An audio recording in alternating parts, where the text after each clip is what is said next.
What's happening, all you lovely people? Welcome back to my channel, Danny FYR, Find Your Reason. I'm Danny B, aka Stan, aka whatever the f you wanna call me.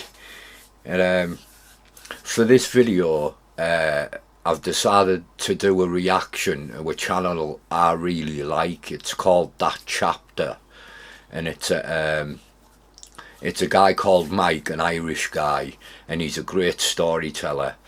But That Chapter is just all about brutal crime, basically murder, you know.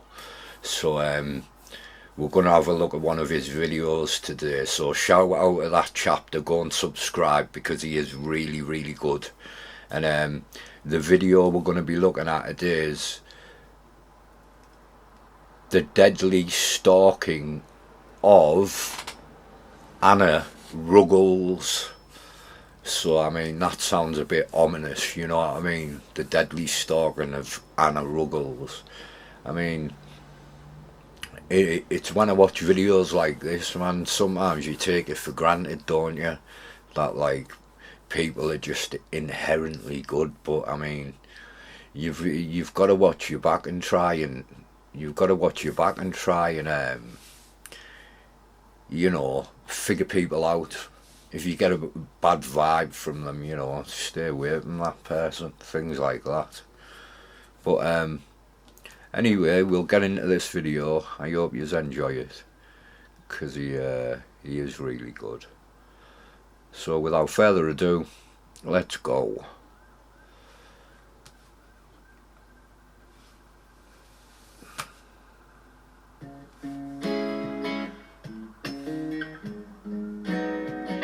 And welcome. My name is Mike, and in this solo video, what we're gonna do is look at a scary story. It is a scary story of obsession, and it blows like my obsession with life insurance out of the water, and it's a story that takes us to England, if you can believe that.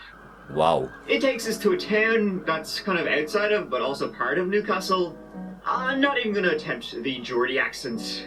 And wow, I picked this video at random, but Newcastle is about 50 miles up the road from where I live. Strange, huh? Who's it got? No. It is the story of Anna Ruggles, but it's also a story of, like, incompetence. So, alright, no more spoilers. Let's give it a go.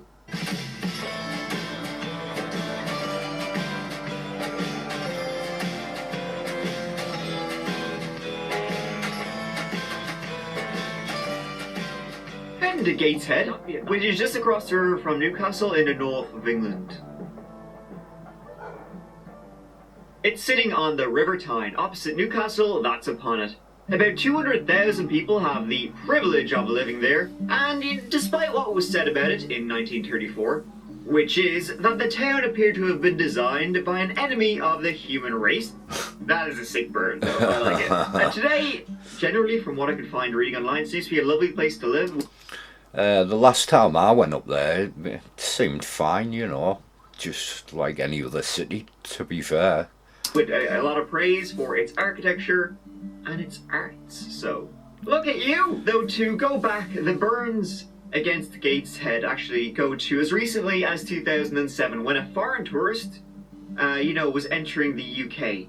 And they were denied a visa upon entry. Why, you ask? Well, this lady said that her reasoning for entering the UK was... Sorry, I've made one faux pas. I am closing my window again.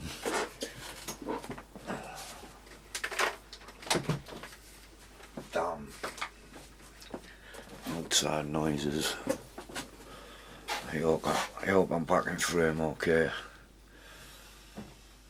Was that she wanted to spend a week on holiday in Gateshead, and the immigration officer found that to be unbelievable.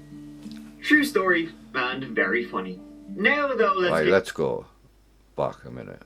Entering the UK, and they were denied a visa upon entry. Why, you ask? Well, this lady said that her reasoning for entering the UK was that she wanted to spend a week on holiday in Gateshead, And the immigration officer found that to be unbelievable. Yeah. True No one would holiday in Gateshead, believe me. story, and very funny. Now though, let's get into this old story which ain't so funny. And it happened on the 12th of October 2016. Perfect, a time for Halloween horrors. Situated about a half-hour's walk from the Gateshead High Street lies Rawling Road. It's pretty nondescript, looks like many roads in England upon which folk live in terraced houses. Yep. It's true. That evening, the evening of the 12th of October, something happened. Something there had been warnings about for a long time. Warnings that had been reported to the police, who instead just sat there with their thumb up their holes. That Wednesday evening, at around 6:30 p.m, Maxine McGill, who lived in the ground floor flat with Alice Ruggles, returned home after work. Maxine was driving home that evening. She parked up outside, but she couldn't enter the house. It was locked from the inside and had a security lock. So she began, shouting, "Let me in, let me in." She knew that, due to the lock, someone was home, that Alice was home, and so she started peering and poking in, presuming maybe Alice was in and she had just fallen asleep. She eventually climbed over the back gate, saw a window open, and thus scrambled into their little flat. Alice wasn't asleep, and Maxine found her in the bathroom.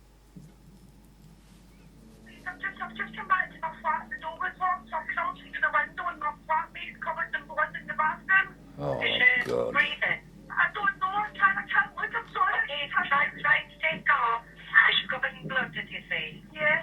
Alice. Alice. Wow. Alice. Oh my God, she's doing. I mean, once I've watched this video, I may remember this case if it was only 2016, but at the minute it's not ringing any bells for me, like. But I mean, to go in and find her in the bathroom and she's dead. How much blood is there? There's lots. It's everywhere. It's everywhere. She was, it looks like she was in the shower. Everything's not full. So it looks like she's been attacked. Alice, are you awake? Hello, darling. She's only 28. I'm sure this is coming. An accident, absolute psychopath. Aye. Say that again, sorry. She's put in a complaint and a bit of X report. She's trying to get in contact. She says we're going to do nothing now. This is happening. Oh, God. To do bad things to her and stuff. More than likely this is going to be a failure on the police behalf. This is what it sounded like.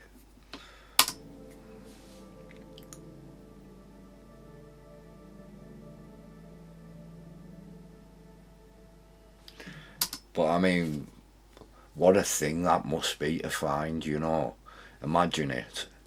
You just go to your mate's house, just a normal day, and you go and find them in the bathroom full of blood. I mean, how horrific. It's just not something you see every day. This was not one of those, huh? What? Whoa, real, it wasn't a real whodunit. From Jump Street, Maxine knew exactly. Obviously, it who was a responsible Psycho for X. this. Alice Ruggles was born on Christmas Eve, 1991, to parents Clive and Sue. Sue working out of school, her father Clive, a very well-respected professor of archaeoastronomy at the University of Leicester. At first, I thought archaeoastronomy, holy shit, that's like space rocks, but it's actually not. It's how people in past civilizations viewed the stars and how that impacted their culture. For example, just down the road from me lies Newgrange, built almost 5,000 years ago, and only on winter solstice, the sun shines perfectly down this path. How'd they know how to do that? It's cooler than it sounds. Shut up. Anyways, Alice was the third of four, 2 brothers, 1 sister, and they grew up in the village of Turlangdon. That's Anglo-Saxon, I'm sure I just butchered, meaning long town. To which Alice said, "So long town," and went to study at Northumbria University, studying product design engineering, attending from 2010 to 2014. Alice was really known for her jokes and pranks, a natural-born entertainer, so it was no surprise she later, after graduating, stayed in Newcastle, moved in with a load of friends, and started working at Sky there, working as an operations support coordinator and PA. Despite living almost 4 hours from home, she always remained close with her family. She's a pretty girl, so sad. So sad. I mean, you never know what life's just gonna throw at you, do you? You never know what's around the corner, man. That's why I wouldn't say I'm paranoid, but I'm aware of surroundings. I know, you've got to be like that nowadays. He'd be WhatsApping all the time. Alice also loved fencing. Kinda get an on guard, that's what they say, right? And that in fact was one of the reasons she attended Northumbria.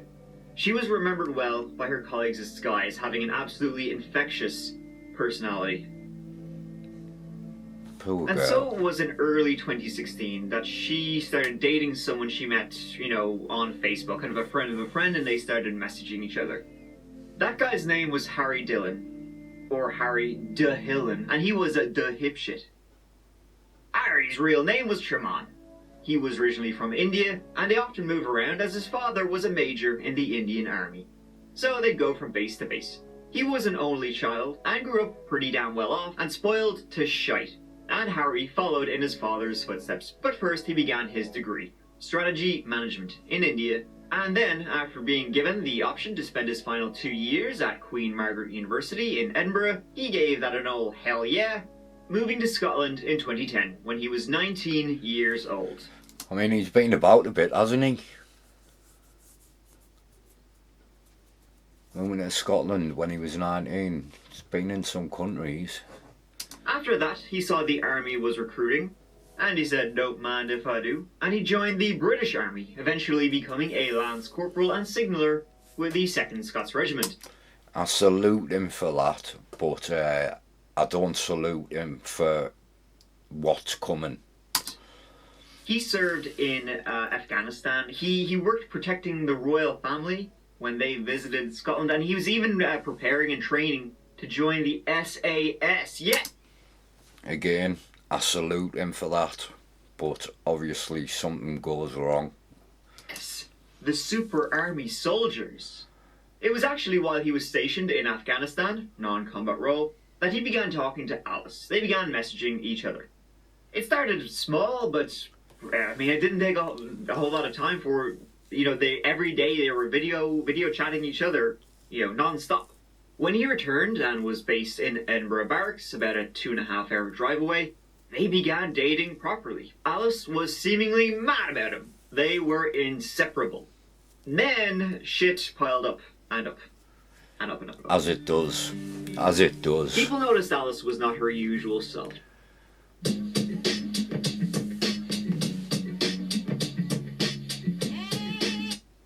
She was more quiet, withdrawn. Her friendships started disintegrating, especially with any male friends she had. And that's a major red flag there, when if someone gets with someone and then all of a sudden the friendships start disintegrating, you see less and less of them, It's like a red flag that something's going on. They're being controlled, aren't they? Or, manipulated, or... sometimes some people just fall that deeply in love they just forget about everyone else.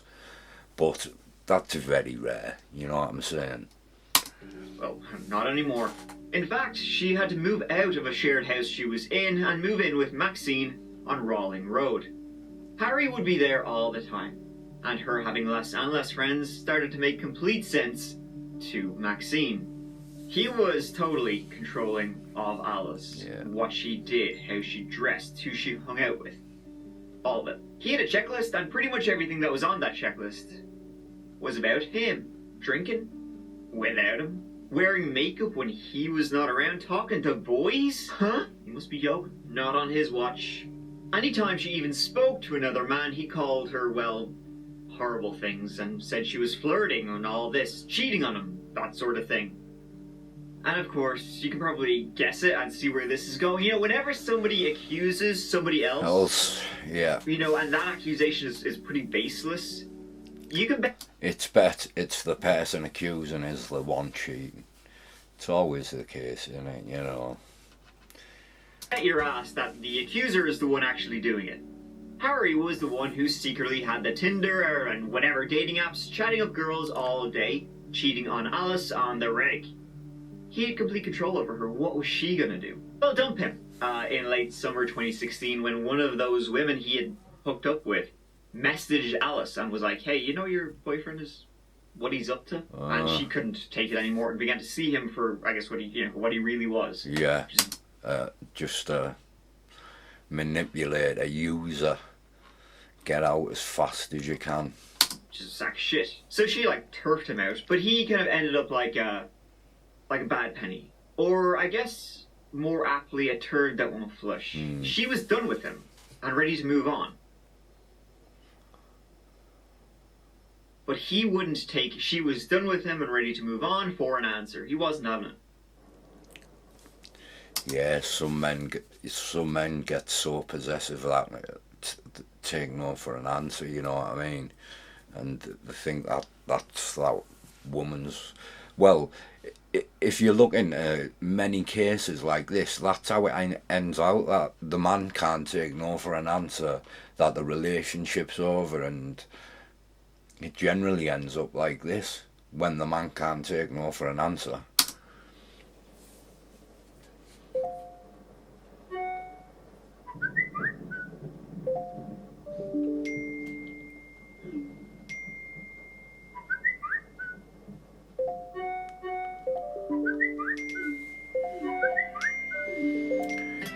People hitting up their phone. Texts, emails, non-stop. Harassment of the highest order. Every day, more and more. She would not respond, and he would not get the message, or rather, lack of them. Then the voicemails began. Oh, that was him. Right. Please, I can't do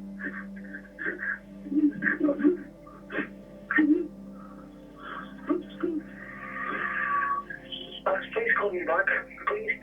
I just want to speak to you, there's nothing else. I really know if you're giving me this voice message, but please can you call me back? I did. Please, I don't really understand what's going on. I'm really lucky. I just want to know what's going on. Please, just one question. I'm not going to try to answer that, please. He was being a complete little bitch about the whole thing. Yeah, I think we yeah. all agree. I mean, he was the one who was cheating on her. Yeah. But of course, these controlling, abusive people, once they lose control, they will do anything to get it back. The thing is, it's one of them tales, isn't it? It's going to be, if I can't have you, nobody else can. And that's how it's going to be. In fact, 2 years before Harry and Alice started dating, he had been given a restraining order from a previous girlfriend, and he'd even been arrested for assault, but it went away. So this level of harassment was nothing new to him. He had a whole playbook ready. This even led to messages where he said he had some intimate photos of her, basically threatening her with them. That's The lots of terrible. them did not work. He would always find ways around it and began messaging her friends and family. He managed to hack her social media. Seriously scary shit. Like movie level shit. And it just spiraled into more and more insanity. For example, he once hacked into her Tinder and saw she was messaging other lads, and he did not like that at all. She started seeing a new guy, and they were messaging on WhatsApp. Harry found out about that through some kind of spyware or hacking, and then Harry started messaging this guy. It's hard to overstate how much... Hold up, she had some kind of open heart surgery. It looked like a scar on her chest. I mean... Saw she was messaging. Oh. Yeah, leave it from there a minute. For example, he once hacked into her Tinder and saw she was messaging other lads, and he did not like that at all. She started seeing a new guy. Here, is that just part of a chain going down, or does that look like a scar, like surgery's been done on the poor lass? Anyway, let's go. And they were messaging on WhatsApp. Harry found out about that through some kind of spyware or hacking, and then Harry started messaging this guy. It's hard to overstate how much of the ultimate stalker this fucker was. Horrible. And as you can imagine, what Alice was going through with this happening to her for months. Invasion in every single way possible. Yeah. On the 1st of October 2016, Harry drove from Edinburgh to Gateshead. This was just after midnight. He started waking her up, knocking on her door, but every time she would go to the door to like peek through the little, spy hole thingy, he would hide. So she'd go back, he would do it again. And Play man games of man. again and again. And then after a while, what he did, he climbed over the gate into their back garden, started knocking on her window, on her bedroom window where she was asleep. She, very frightened, as you can imagine, peeked, opened through the curtains. And what did she see? She saw chocolates, she saw flowers, and she saw Harry creeping off into the darkness. Oh, Get the that's gun. creepy. Yeah, get the gun. That is creepy, isn't it? You know what I mean?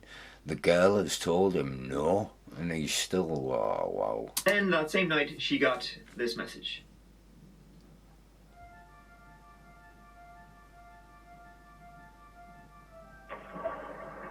Hey, well, you didn't want to call me again, so that's why I decided to come down to give you flowers and chocolates. And, yeah, now I'm on my way back. If you want to take it, you can take it. If you want to bin it, you can bin it. It's completely up to you. I just wanted to do something just to say I'm sorry and show that I really am sorry. I just wanted to give you flowers and chocolates to prove that, no, I don't want to kill you. I'm not intending to kill you. Wow. That's all I wanted to say. Well, that just... Hold on. But that just came out of left field. I mean, had he been threatening to kill her beforehand, before this? Because nothing was mentioned that, in text he's been saying he's going to kill her or anything. So if that's just come straight out of left field like that, then that's a major red flag, innit? Oh, I'm not intending to kill you. When really he is. Holy shit. She called the police. Hi there. I just need a bit of advice, really, more than anything. I met up with my boyfriend about 3 months ago. Since then, I know that he's hacked into my Facebook and also my phone.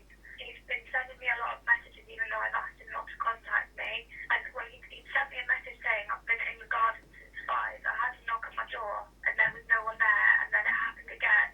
He's come round the back, knocked on my bedroom window at the back of my flat, ground floor flat, and he's been outside and he's left some flowers and chocolates on the outside window, so he walked off. He's not done anything, but I'm concerned.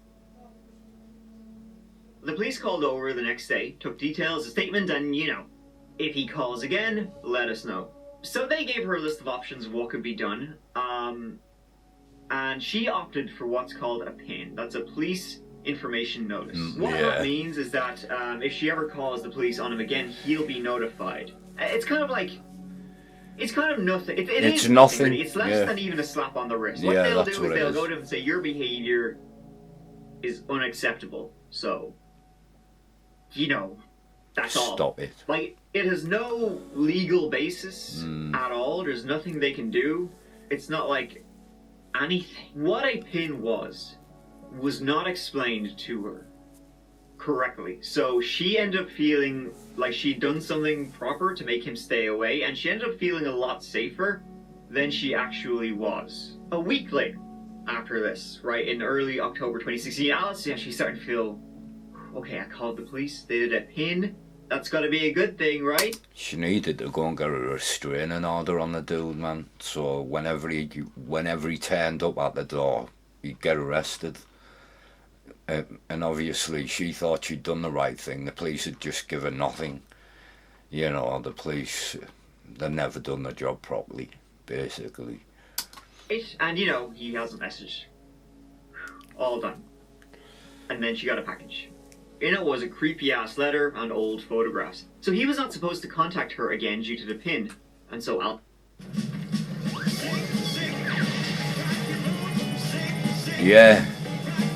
Alice called the police again.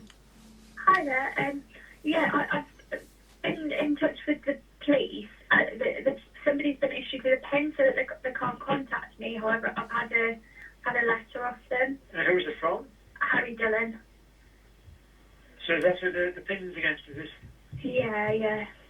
And can I see your name? Yeah, it's Alice Ruggles. It says at the bottom he won't contact me. You know, this will be the last I hear from him, but he's said that a lot of times, and he never does seem to stop. I'll let him know you want someone to contact you. Yeah, please. Okay. All right, thank you. Yeah, thanks, bye. Thanks, bye.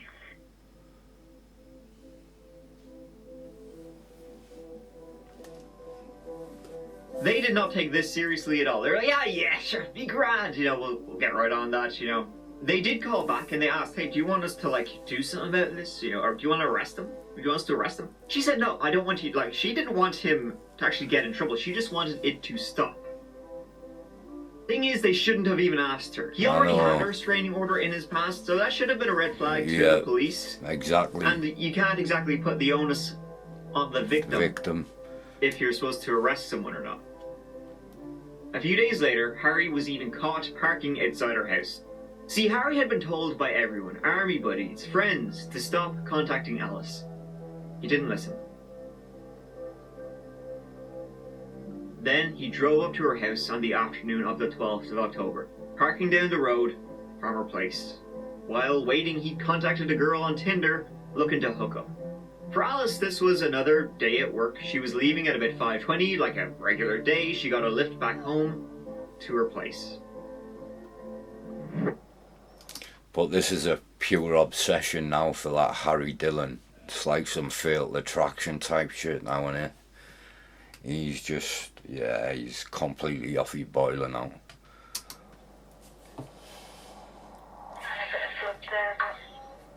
Yeah, I've got a little bit of blood here on the floor. I've still got paramedics equipment in here as well.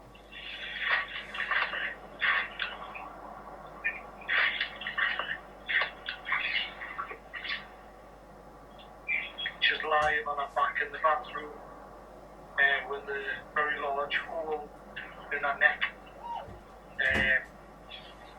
The bathroom's completely awash with.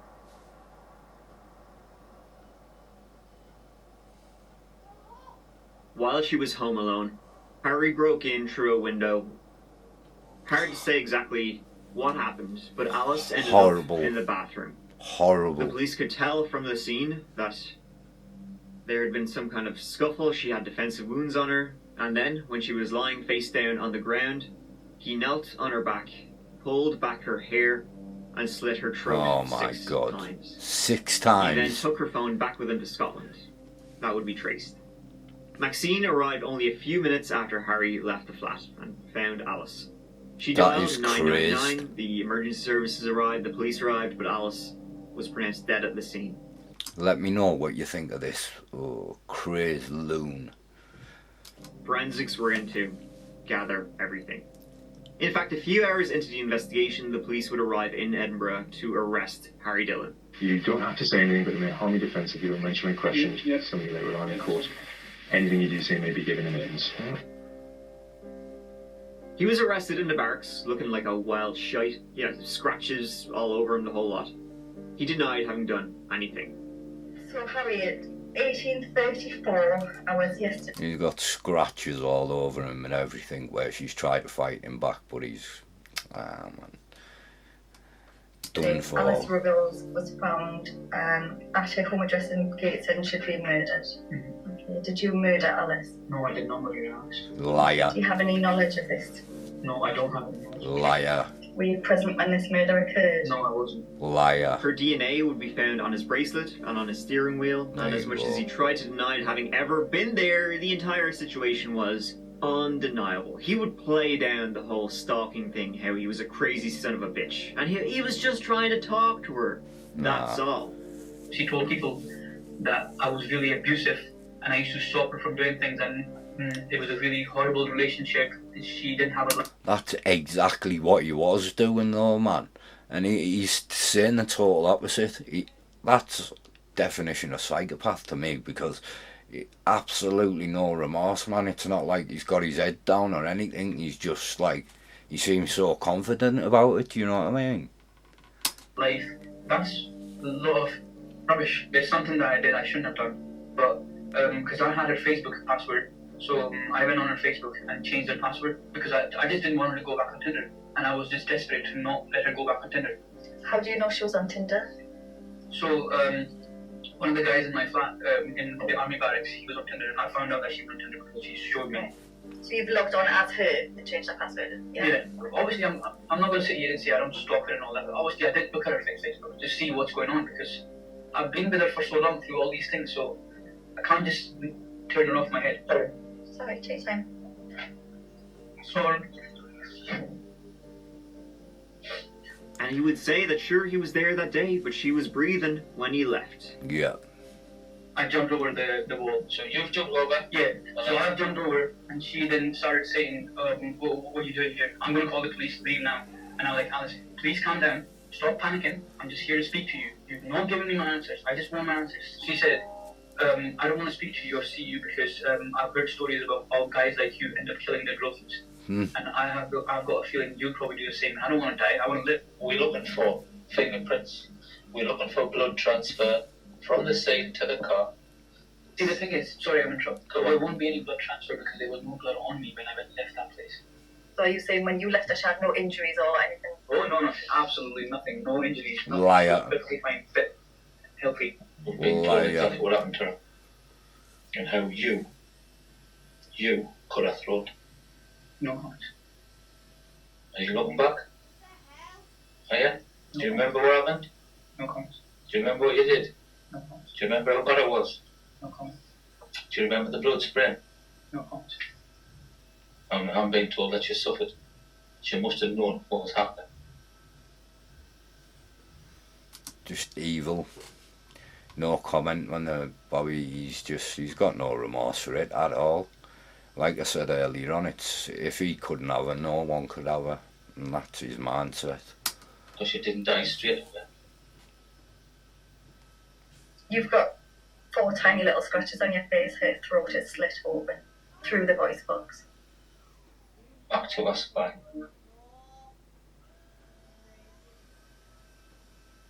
He went on trial about 6 months later in April 2017, and he still denied that he had murdered his ex-girlfriend. In fact, his all the way excuse till when the it end came to trial was that he had broken in that day. He had gone in just to talk with her and get some of his old things back. And she launched at him. She attacked him with a knife, and she ended up doing it to herself. She was in such a frenzy, she cut her own throat 6 times. Yeah, of course she did. Wow. He See, mental, demented. Denied it till the end, and said that as she was dying, she blamed her own family. Which is just sickening. Yeah. He was found guilty, true and true. He was sentenced to life in prison with a minimum of 22 years. See, for me, that's like our laws in England, eligible for parole after like 22 years and that. In England, it's only very like severe cases where people get life without the possibility of parole, you know.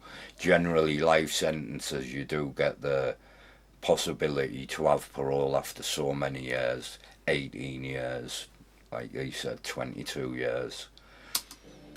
There are many signs of stalking and coercive behaviour that we did not recognise.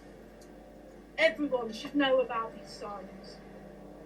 This is National Stalking Awareness Week, and we feel there is a need for much more work to be done to publicise and identify stalking and controlling behaviour. Yeah. To tackle the root causes and to stop them developing out of control. We all hope to do as much as we can from now on, as we all sincerely hope to help prevent what happened to Alice happening to others. Case is incredibly sickening. Alice was let down completely. There was a million opportunities for them to stop this psychopath, and they all slipped through, and again she was just left to him. You could see this happening a mile off, that he was incredibly dangerous. Her parents, who've been campaigning for changes since her death, have received yet another report which says the authorities could have done more. You know, we can't bring back Alice, and Alice is in our minds all the time. And so by trying to help people in the future in the same position as Alice, that helps us. The amount of evidence she had that he was insane was more than enough for the police to take this more seriously than they did. The fact that he had a previous restraining order should have been a clue, but something good did come of it to the Alice Ruggles Trust. It worked to update police procedure and ensure that they do take the stalking more seriously. It shouldn't have had to come to that though. They should have took her seriously. It took her dying for the police to change the way they do things. That's you know. Which, I hope so. This is probably one of the more anger-inducing cases of Coverdale, and is incredibly tragic for Alice. Yeah. So yeah, I don't really have any good ones to send you off with. Just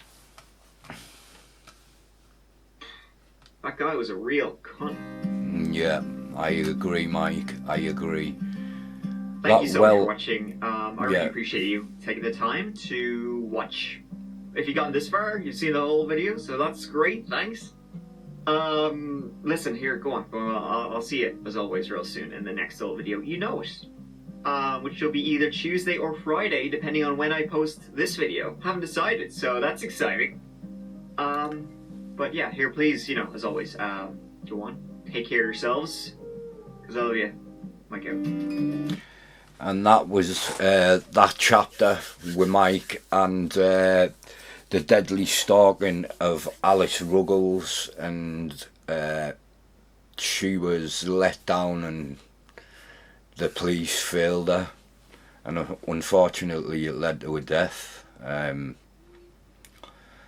It's a sad situation. I mean, all you girls out there, look out for the red flags, you know. If your boyfriend's trying to be more control and doesn't want you to see your friends, and, you know, telling you you're not going out or you're not wearing that, you know, look out for all them red flags. Be aware, because you just never know. These times we're living in right now are pretty crazy. So all you people, look after yourselves. Be sure of your surroundings and stuff at all times, you know. It's just a mad world we're living in at the minute. But I hope you enjoyed that video by that chapter. He has lots of videos, so go and subscribe to Mike if you like, innit? But please consider subscribing to my channel, please. I'm just trying to get different types of videos in, see what works well, see what doesn't. So any input would be appreciated from anyone, you know. But as far as this video, I'm out. I'm Danny B, aka Stan, aka whatever the you wanna call me. And until next time, people, you know how it go. Peace.